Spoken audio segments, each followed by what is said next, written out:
I imagine a lot of you already know how fickle and dysfunctional the family dynamic known as the Greek pantheon is.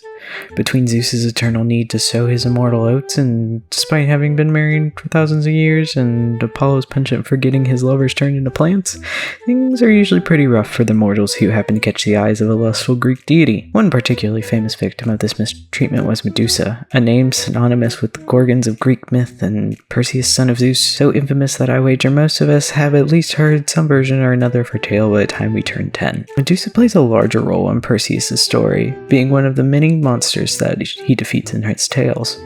But what's her story? Who was she before Perseus snuck in and slain her, taking her head as his trophy in a sack? Can you imagine carrying around a severed snake-lady head in a sack on a ship all the way back across the Mediterranean? Anyway, in an early archaic versions of Medusa's myth, she's one of 3 Gorgon daughters of... oh, here we go.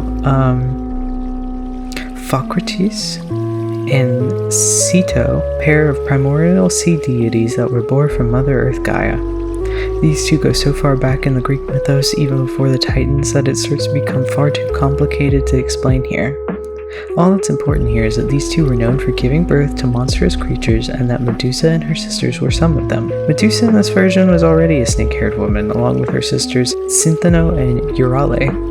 Out of the 3, she was the only mortal one, but also the only one who could turn mortals into stone with a look.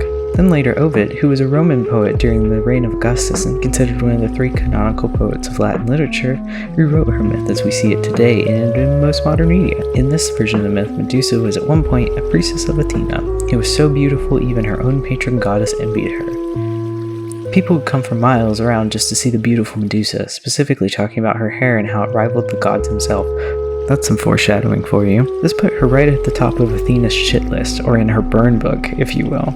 If you know anything about Greek myth, you can guess where this might be going. But if she's so beautiful, how does she end up so ugly and turn people to stone? Well, we're getting there. So at some point, Medusa becomes the head priestess, but there's a catch. In order to remain a priestess, she also has to remain a virgin. Unfortunately, Poseidon becomes infatuated with her. Honestly, I'm more surprised that this wasn't Zeus, but Poseidon isn't exactly clean himself. But that's a topic for another video. The myth continues on that Poseidon defiles Medusa in Athena's temple, a great affront to the goddess. Instead of punishing Poseidon, however, because of her resentment for Medusa, she instead punishes her for things outside of her control. It's pretty messed up. Once again, Athena goes full mean girls on Medusa and changes her into a Gorgon, and any person who looks at her in the eyes will be turned to stone. From my own opinion, I think this myth was originally meant to show how valuable the gods are. Athena succumbs to jealousy, Poseidon to his lust. This is a sad and unfortunate version of the myth, where Medusa just can't seem to win, and in modern times, many have started to resonate with this version. Medusa has been a modern icon for modern feminism since the second wave in the 1970s and 80s, featured in and on the covers of several pieces of feminist literature. Medusa, even in ancient times, was used as a symbol of protection.